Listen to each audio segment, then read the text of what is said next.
So this surfer smashed into something hard in the water. What it was changed her life forever, because inside it there was a very important message. "A glass bottle?" she exclaimed as she brought it to the shore, intent on finding out what the message said. She just needed to get it open first. But the cork was sealed so tight, she knew she'd need a corkscrew, which is the first thing she grabbed from her kitchen when she got home. Now it was time to find out what the message in the bottle said. Upon closer inspection, it appeared to be from decades in the past, and just like an old wine bottle, the cork crumbled to pieces as she tried to remove it. So she carefully drew out the message. It read, "So you found my dear bottle, but here's the best part. A lofty inheritance to you I impart. Just bring this here note to the address below, and sign with this pen for the gifts I bestow." Tucked into the curve of the paper was the pen, above it, the address, 750 Lorwinkle Avenue. She quickly looked up the address on her phone, a full 12-hour drive up the coast. Although she had school the next day, she filled her backpack with food, sent a sick note to her professors, and headed out. But something didn't seem quite right. A few hours into the trip, she pulled over at a rest station to take a quick break. There, she decided to do a little more research, and so she looked up the street view of the address on her phone. There stood an old, unassuming brick building. On it, the faded remains of a sign. She zoomed in. It read, "Stewart and Wesley Law," with a faded phone number beneath it. This number couldn't possibly still be in service, she thought, but she gave it a try anyways. To her surprise, the phone actually rang. Eventually, it reached a mysterious answering machine, the voice grainy and old. She listened closely to the voice, which said, "At the beep, it's a message we seek. Just state what you found, and we'll come back around." So at the beep, she said the first thing that came to mind. "I was out surfing and found a message in a bottle. I'll be there tomorrow morning." Then up the coast she continued. Eventually, she pulled into the historic beach town where the building resided, but it was late, so she parked in a hotel lot and slept in her car till morning. At daybreak, she made her way to the old brick building, up the old steps, and in front of the heavy wooden door. She knocked, but there was no answer, so she knocked again, this time much harder. Still nothing. Unsure of what to do next, it dawned on her to try calling the phone, but strangely, the number was out of service. Determined, the girl teetered around the building, up to a large, cloudy window. After all, she hadn't come all this way for nothing. Through the window stood an old desk. On it, an old-style dial phone. "Looking for something?" a little old lady hollered from the second-story window, startling the girl below. "I'm sorry, I didn't mean to intrude," the girl stuttered. "No need for an apology," the old woman laughed. "I recognize your voice. You're the surfer who found the bottle, aren't you?" She went on to invite the girl inside the old law firm where she now lived, explaining how she was married to one of the partners before he passed. She told the girl about how decades and decades in the past, her husband had a client with no heirs to inherit his fortune. So, as part of his will, he took his boat miles and miles offshore, dropping a message in a bottle. But not long after, her husband's health fell into decline, and the partner could no longer keep the law firm afloat. But she was lucky enough to keep the building, even as worn and run down as it was. She would have moved somewhere nicer years ago, but it was all she could afford. Meanwhile, she kept a promise to pass on the envelope to whoever found the bottle. That's when the little old lady handed the girl the long-awaited envelope, instructing her only to open it when she returned home. When she did, her eyes grew wide. Inside was a check for more money than she had seen in her entire life. On it, a blank endorsement line. That's when she realized. All this time, the little old lady could have easily signed the check over to herself, but she didn't. Instead, she waited decades for this moment. And so, the girl's very first purchase was settled despite costing over half of the check. She bought a beautiful new home for the little old lady, someone with the purest integrity. At the end of the day, even though it took decades and decades, the age-old adage stayed true, that no good deed goes unrewarded.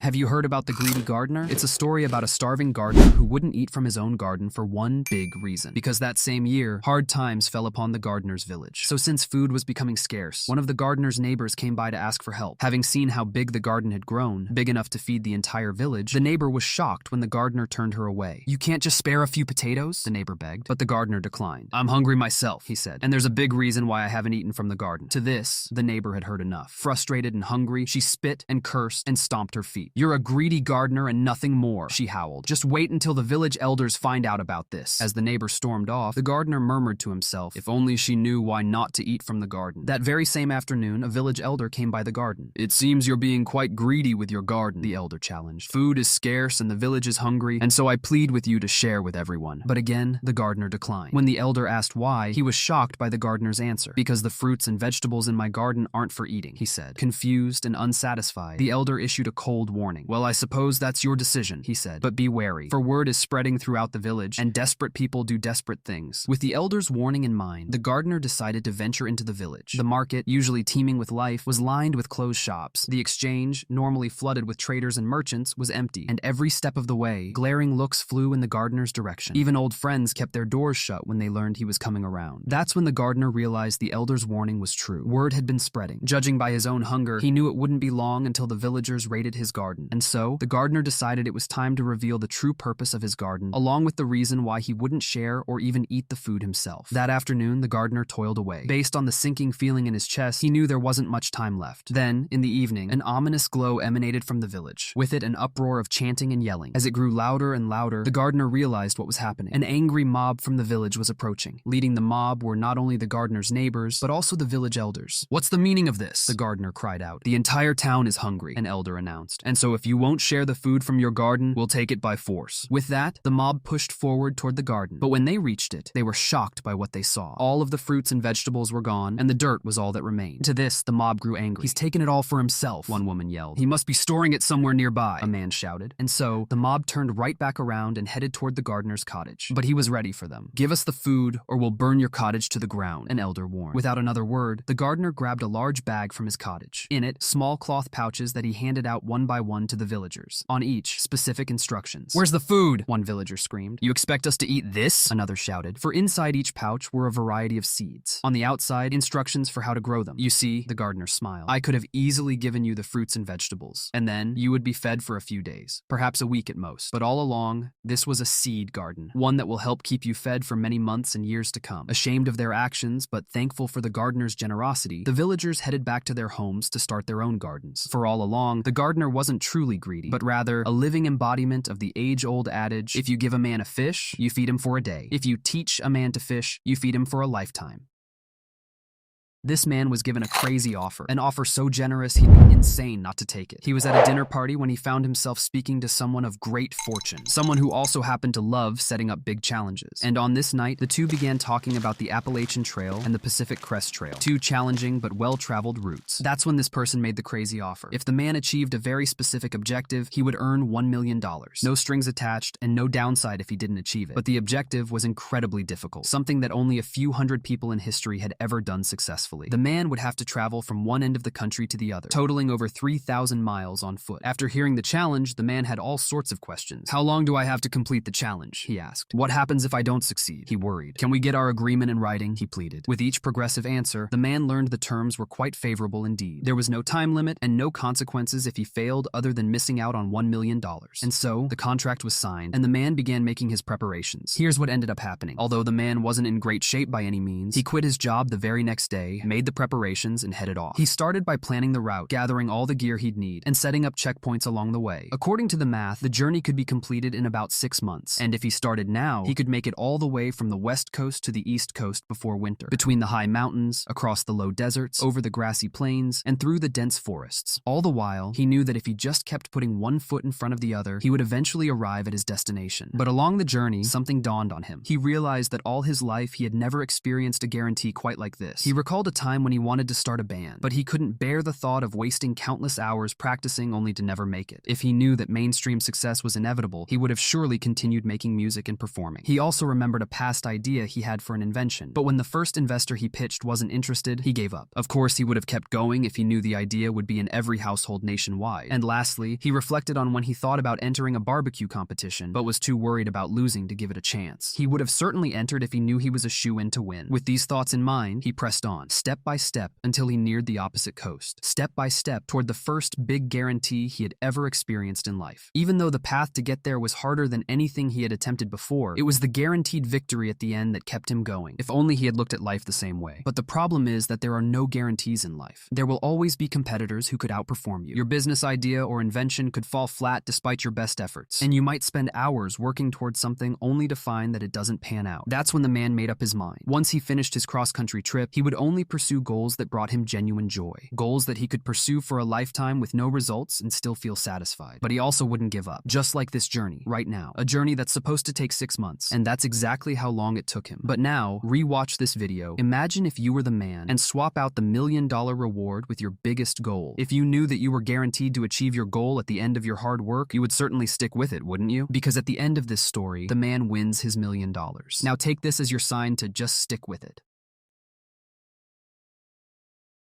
So this man's lifelong dream was ripped apart. It took him 50 years to achieve it, but only 1 year for it all to be ruined. You see, the man needed money because this dream was something money actually could buy. So he started a business that grew wildly successful, even as he still helped with changing the diapers and making dinner and reading bedtime stories. Stories about how incredible life would be for him and his family when he finally purchased his dream. Then one day, decades and decades in the future, the time had come. The late nights had finally paid off, because now he could sell his business for a great fortune, enough money to finally purchase his dream. That morning, instead of going to work, he got ready to make the big purchase. As he did, he peered down at his hands, now worn and wrinkled, and he looked in the mirror, his head full of gray hair, and he walked past the empty bedrooms in the hallway where his babies once slept, now grown and raising their own families. Even still, he felt lucky that he could now afford his dream. But once he did, the tides turned against his favor despite purchasing and owning a beautiful new beach home down south. At first, the beach house was everything he'd ever wanted and more. That was until he spent more time in what he thought would be paradise. The southerly flight to and from the beach house only took a couple hours. The weather was perfect, and there were golf courses for as far as the eye could see. There, the man furnished the house exactly as he and his wife liked it. Then, he spent day after day trying out different restaurants, biking around the area, and figuring out which golf course to join as a member. But while he and his wife got everything set up down south, they would periodically fly back home to be with their children and grandchildren. And out of every effort they made to set up their new life, the man was most excited about one thing in particular: the guest room. There, he put a top-of-the-line California King mattress, a fully stocked mini fridge, and a jacuzzi in the attached bathroom. It would be the perfect getaway for friends, old neighbors, and of course their children to visit and stay. But weeks turned into months and no one made the trip. So he and his wife flew back and forth.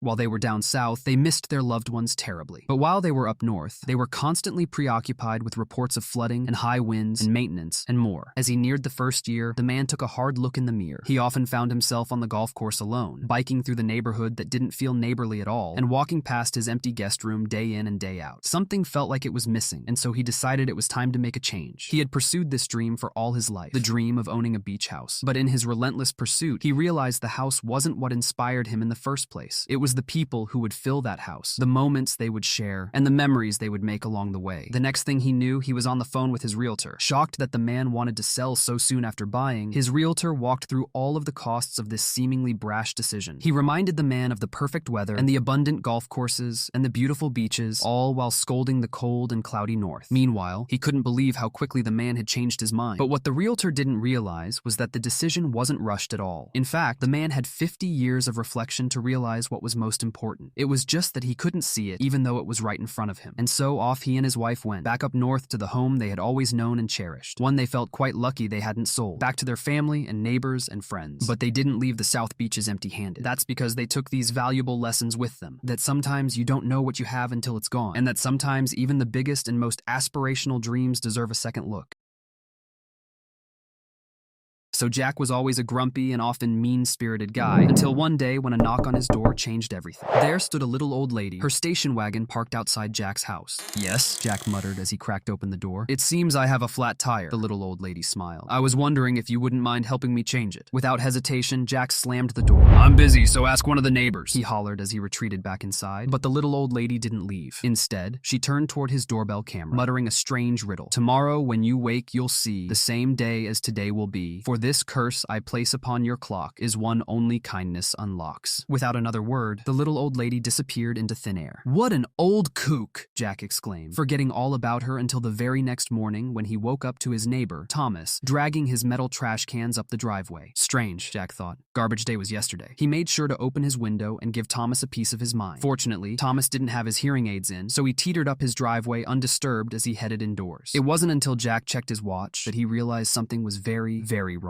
It was still Tuesday. Despite everything happening exactly as it had the day before, Jack played it off, trying not to think of the little old lady's curse. But the very next morning, there Thomas was again, dragging the loud metal trash cans up the driveway. This time, Jack stepped out onto his front porch to make sure Thomas saw him, shouting even louder than the day before. But Thomas only waved, proceeding up the driveway and indoors. With each repetitive day, Jack's frustration with Thomas only grew until one morning when he had had enough. On this Tuesday, he stormed across the street, fists clenched as he confronted Thomas. But to Jack, Jack's surprise, Thomas seemed disoriented, unable to understand what the fuss was all about. Jack chalked it up to stubbornness, allowing the same scene of frustration to play out day after day. It wasn't a pleasant start to each Tuesday, but Jack didn't care. For him, it was a way to vent in light of the little old lady's unbreakable curse. But over time, Jack began to notice a recurring pattern with Thomas: a vacant stare, a cloud of confusion, and a distant aura about him. Slowly but surely, his contempt grew into concern. Jack had lost his mother to Alzheimer's earlier that year, and seeing Thomas in this condition was a stark reminder. Curse or not, Thomas was in a loop of his own. And so, on this particular Tuesday, Jack decided to make a change. He turned his morning trash can vent sessions into an opportunity to get to know Thomas. They had been neighbors for years, yet rarely spoke. Eventually, Jack found himself setting up signs around his neighbor's house to aid in his memory. The two would go on walks together, and eventually, Jack even started getting the trash cans for Thomas. Curiously, no 2 days with Thomas were exactly alike. Despite no recollection of any of the preceding Tuesdays, Thomas appeared to be getting to know Jack better and better with each passing day. He also seemed to be growing more aware, more present, and more focused, as if Jack's kindness was seeping through the veil of his condition. Then, one morning, Jack slept in by mistake. At this point, he had been getting the trash cans every day. But if he didn't, Thomas surely would. It was just that this morning, there was pure silence. As Jack checked his watch, he was shocked at what he saw. Wednesday. That's when he noticed an alert from his doorbell camera. There, on the recording from midnight, stood the little old lady. "Kind is what kind does," she smiled. "Consider the curse lifted, but never forget the new friendship you've been gifted." Now a changed man, Jack continued to watch over Thomas, driven not by the curse, but by genuine compassion. Because sometimes, help often comes from the hand you least expect, even when you're stuck in a loop. So these kids threw rocks at this old man's car as he drove by. But the old man did nothing. He just kept driving. Seated in the passenger seat was his grandson. "Grandpa," he cried out, "they hit your car with those rocks." "They did," the old man shrugged. "But we've got your soccer game to get to. Shouldn't we go after them?" the grandson pleaded. But the old man just kept on driving. What came next was a win for the grandson's soccer team. But afterwards, in the parking lot on the way back to the car, an aggressive boy from the other team soaked the grandson with his water bottle. Meanwhile, the aggressive boy's father stood by idly, without a peep. Even after seeing the aggressive boy's mean-spirited actions and the father's complete lack of intervention, the old man did nothing but place a firm arm around his grandson as they continued to the car. "Why did you let him get away with that?" the grandson cried out. "Now I'm all wet." "There's a dry towel in the back," the old man nodded, ignoring the incident altogether. Then came what the grandson was sure would be the last straw. To celebrate the win, the old man drove over to the local ice cream shop. There, a large, rowdy group of high schoolers wedged their way to the front of the line, cutting everyone behind them, including the old man and his grandson.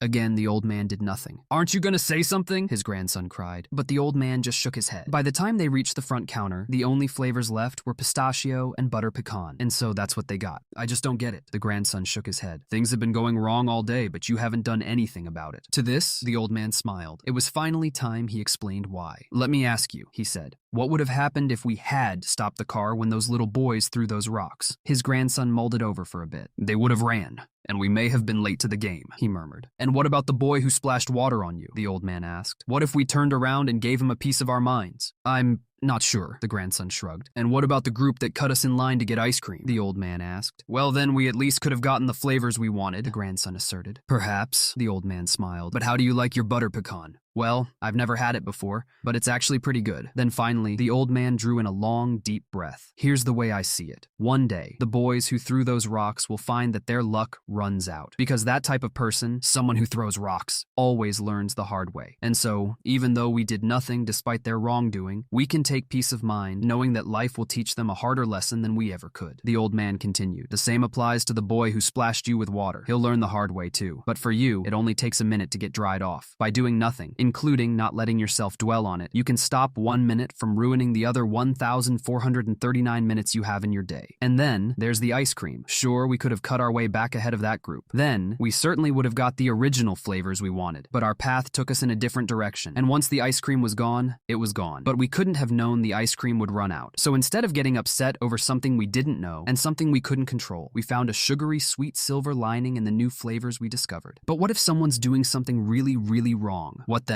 the boy asked as he finished his butter pecan ice cream. "Those times will come," the old man said, "and your gut will let you know when to step in. But as soon as you can learn to let go of the little things, you can focus on what matters most." As the old man finished his pistachio ice cream, he placed a hand on his grandson's shoulder. "Just remember that sometimes life gets back at wrongdoers better than you ever can. Sometimes silence speaks louder than words. And sometimes your strongest power, one you can use time and time again to win in life's toughest battles, lays in one simple choice: to do nothing."